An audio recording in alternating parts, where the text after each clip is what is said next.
Undang-Undang Nomor 20 Tahun 2003, yang keempat Undang-Undang Nomor 25 Tahun 2004 tentang Sistem Perencanaan Pembangunan Nasional, yang kelima Undang-Undang Nomor 32 Tahun 2004 tentang Pemerintahan Daerah, yang keenam ada Undang-Undang Nomor 33 Tahun 2004 tentang perimbangan keuangan antara pusat dan pemerintah daerah, yang ketujuh Peraturan Pemerintahan Nomor 72 Tahun 2005 tentang Desa, yang ke-8, Peraturan Pemerintahan Nomor 73 Tahun 2005 tentang Kelurahan. Yang ke-9 ada Peraturan Pemerintahan Nomor 79 Tahun 2005 tentang Pedoman Pembinaan dan Pengawasan Penyelenggaraan Pemerintah Daerah. Yang ke-10 ada Peraturan Pemerintahan Nomor 79 Tahun 2005 tentang Pedoman Pembinaan. Peraturan Menteri Dalam Negeri Rakyat Indonesia Nomor 54 Tahun 2007 tentang Pedoman Pembentukan Kelompok Kerja Operasional Pembinaan Pos Layanan Terpadu. Yang ke-12 Keputusan Menteri Kesehatan Nomor 1529 garis miring Menteri Kesehatan SK 10 2010 tentang Pedoman Umum Pengembangan Desa dan Kelurahan Siaga Aktif. Untuk selanjutnya ada sistematika penulisan perencanaan strategis. Yang pertama ada bab 1 yaitu pendahuluan, bab 2 tugas pokok dan fungsi, bab 3 ada gambaran umum desa, bab 4 terdiri dari visi, misi, tujuan, strategi, dan kebijakan. Untuk bab 6 program dan kegiatan, bab 7 penutupan dan lampiran. Nah, berikut adalah struktur organisasi. Yang pertama ada lurah, di bawah lurah ada sekretaris kelurahan, selanjutnya ada kepala seksi ketua tata pemerintahan, kepala seksi pemberdayaan masyarakat, dan kepala seksi rantip.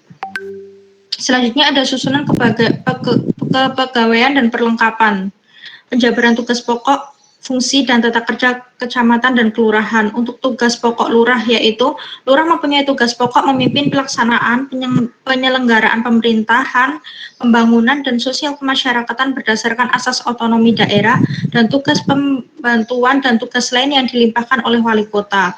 Untuk fungsi lurah yaitu yang pertama mengkoordinasi kegiatan pemerintahan tingkat kelurahan, selanjutnya ada mengkoordinasikan kegiatan pemberdayaan masyarakat tingkat kelurahan, selanjutnya ada mengkoordinasikan penyelenggaraan ketentraman dan ketertiban umum tingkat kelurahan, lalu ada mengkoordinasikan penerapan dan penegakan peraturan perundang-undangan, selanjutnya ada mengkoordinasikan pemeliharaan sarana dan prasarana umum, membina penyelenggaraan aparatur kelurahan dan melaksanakan pelaksanaan pelayanan masyarakat yang menjadi ruang lingkup tugasnya. Selanjutnya ada tugas pokok sekretaris kelurahan. Sekretaris kelurahan mempunyai tugas pokok membantu lurah dan melakukan pengkoordinasian, penyiapan bahan penyusunan perencanaan, penata usahaan, urusan keuangan, kepegawaian umum, dan pengkoordinasian penyelenggaraan tugas kelurahan. Untuk fungsi sekretaris kelurahan yaitu ada penelaah data atau informasi sebagai bahan penyusunan rencana kerja kelurahan. Selanjutnya ada penelaah data atau informasi sebagai bahan perumusan kebijakan umum dan teknis operasional urusan kesekretariatan kelurahan. Pelaksanaan koordinasi penyiapan bahan penyusunan rencana kerja kelurahan.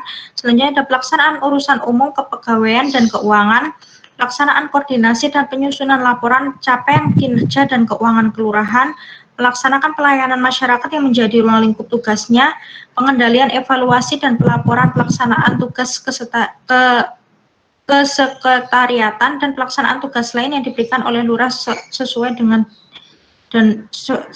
tugas dan fungsi. Selanjutnya ada tugas pokok Kepala Seksi Tata Pemerintahan.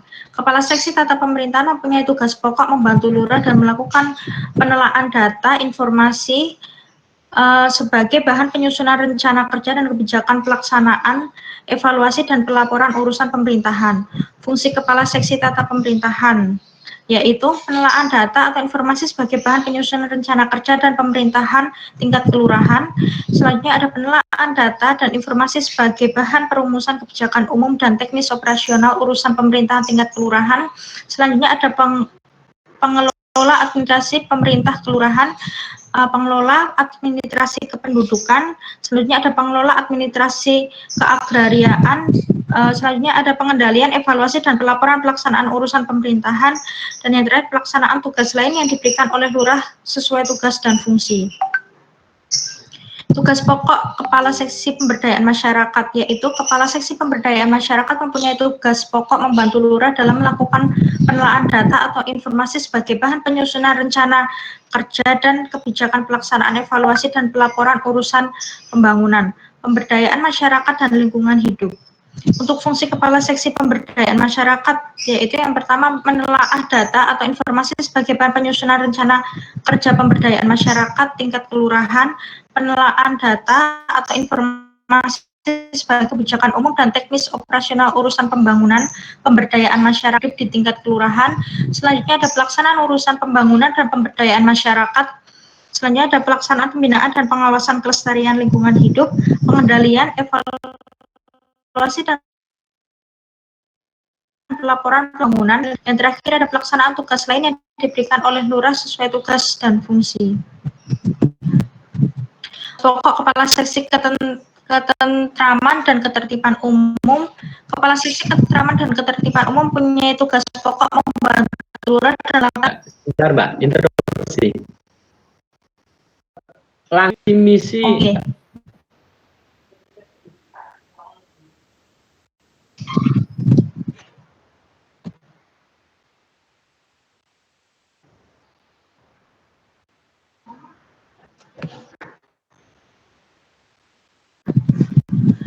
Selanjutnya ada visi dan misi pendidikan sejahtera dan mandiri. Untuk misinya yang pertama lebih meningkatkan pelayanan kesehatan masyarakat bagi warga sekitar. Yang kedua meningkatkan kehadiran balita datang dan menimbang posyandu. Yang ketiga ada meningkatkan posyandu sentra pelayanan terpadu bagi keluarga. Yang keempat pemberian PMT dan penyuluhan.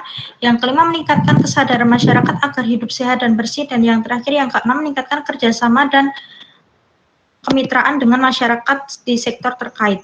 Untuk tujuannya, melakukan Renstra ini adalah pembangunan kesehatan posyandu, bayi dan balita periode tahun 2021 sampai 2026 adalah meningkatnya pelayanan kesehatan bagi masyarakat dengan indikator kesehatan bayi dan balita. Untuk sasarannya, sasaran pembangunan kesehatan posyandu bayi dan balita tahun 2021 sampai 2026 itu meningkatkan derajat kesehatan masyarakat dengan indikator yang pertama, cakupan pelayanan kesehatan bayi baru lahir dan cakupan pelayanan kesehatan balita, yaitu meningkatkan mutu pelayanan kesehatan masyarakat dengan indikator indeks kepuasan masyarakat terhadap pelayanan kesehatan.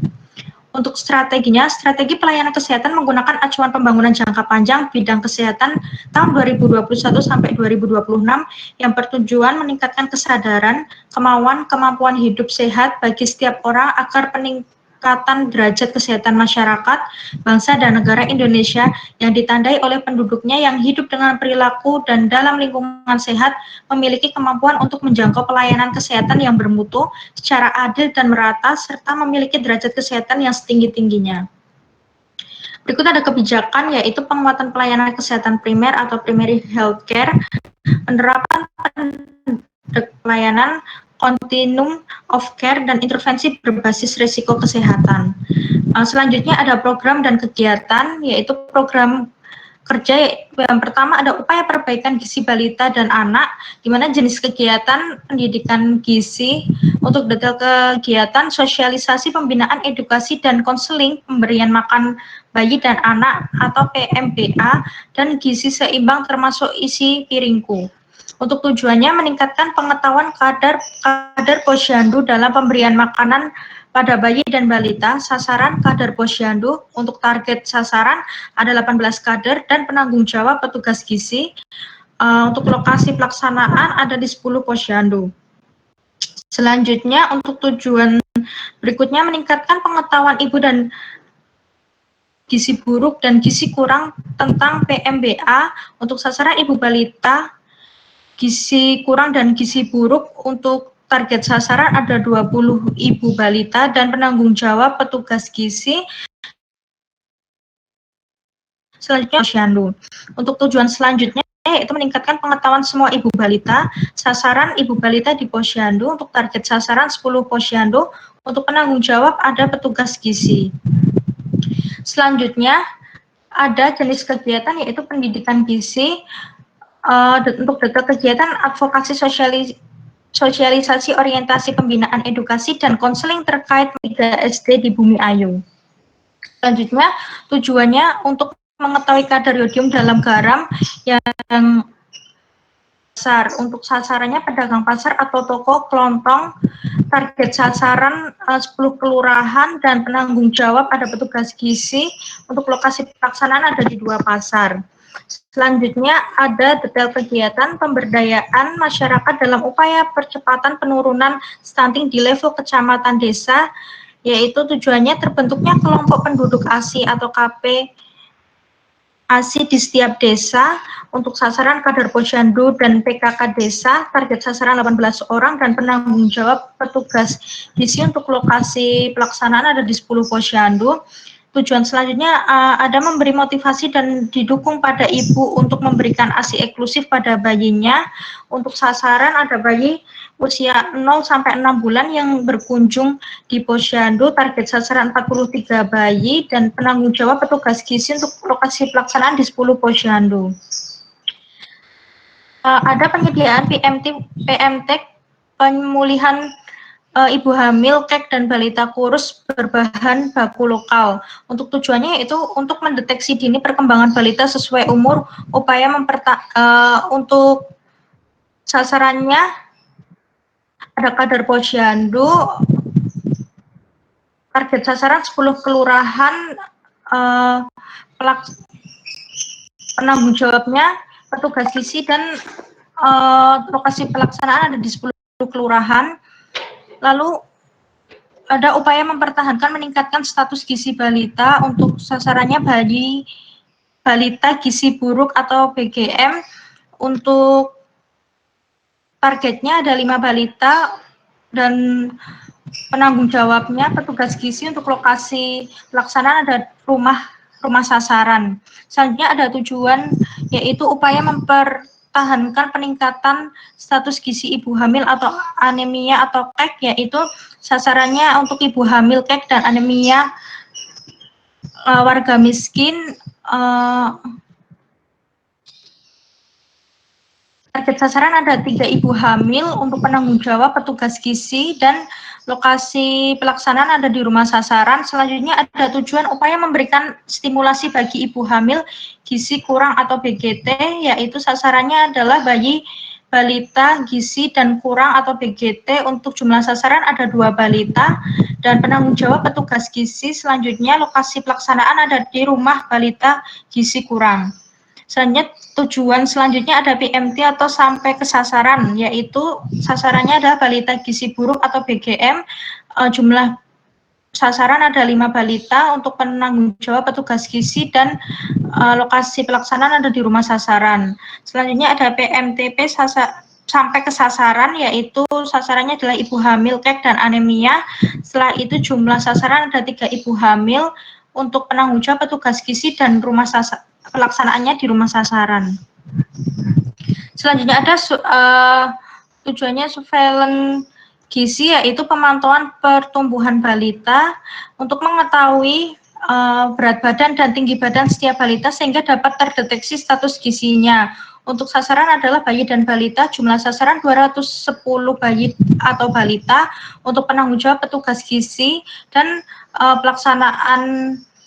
pelaksanaannya di 10 posyandu. Selanjutnya ada upaya pemantauan imunisasi, yaitu pentingnya imunisasi dasar. Yang pertama screening, lanjutan dari surveillance gizi tadi, ada screening aktif atau pelacakan dan konfirmasi kasus gizi buruk untuk mengetahui kejadian dan mendapatkan data lengkap balita gizi buruk atau BGM. Untuk sasarannya ada bayi dan balita gizi buruk atau BGM dan jumlah sasaran 5 balita. Selanjutnya penanggung jawab ada petugas gizi dan lokasi adalah rumah balita gizi buruk baru. Selanjutnya ada upaya pemantauan, yaitu pentingnya imunisasi dasar yang akan dilakukan sosialisasi pembinaan edukasi dan konseling pemberian imunisasi. Tujuannya meningkatkan pengetahuan kadar posyandu dalam pemberian makan pada bayi dan balita. Untuk sasarannya adalah kadar posyandu, jumlah sasaran 18 kader dan penanggung jawab bidang desa dilakukan di 10 posyandu. Dan selanjutnya ada surveillance, yaitu pemantauan imunisasi, tujuan mengetahui kelengkapan status imunisasi setiap balita, targetnya bayi dan balita, di mana jumlah keseluruhan 210 bayi dan balita untuk penanggung jawab bidang desa dan dilakukan di 10 posyandu. Selanjutnya ada screening aktif dan pelacakan konfirmasi kasus status imunisasi untuk mengetahui kejadian dan mendapatkan data lengkap balita status imunisasi tidak lengkap. Untuk targetnya yaitu bayi dan balita status imunisasi tidak lengkap, dan jumlah balita ada 5 balita untuk penanggung jawab bidang desa dan dilaksanakan di rumah balita sasaran.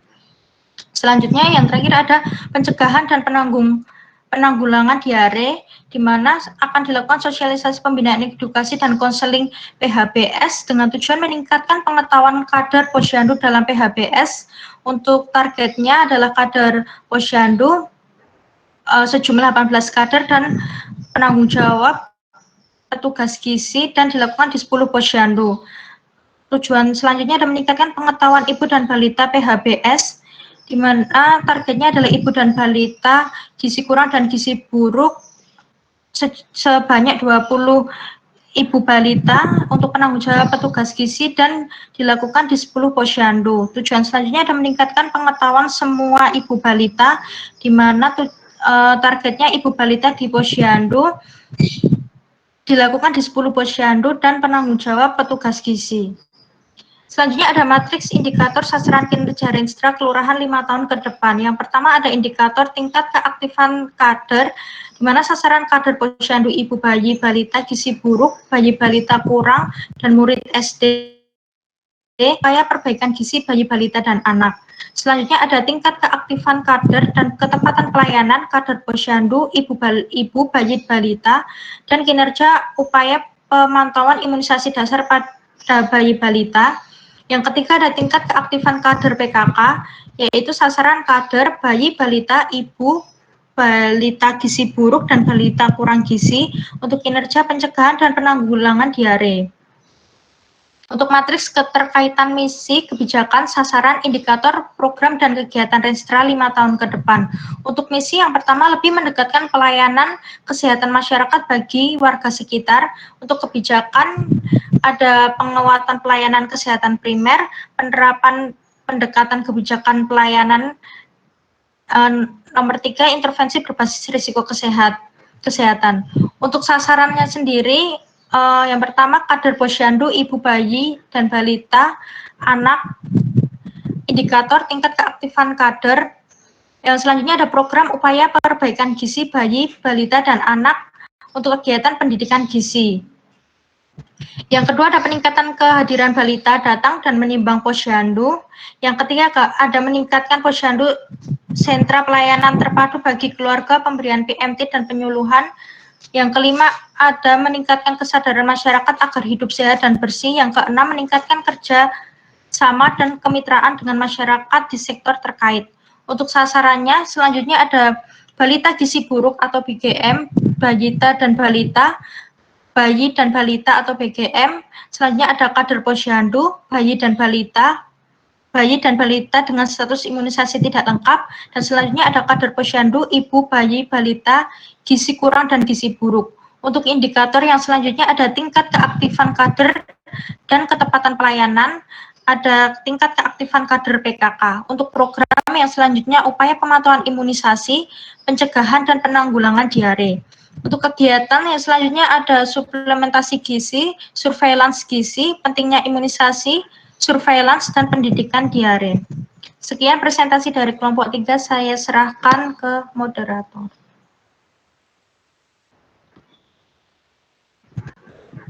Baik, terima kasih kepada Mbak Gresita dan kelompok 3. Selanjutnya kami lanjutkan kepada kelompok 4. Kepada kelompok 4 kami persilahkan.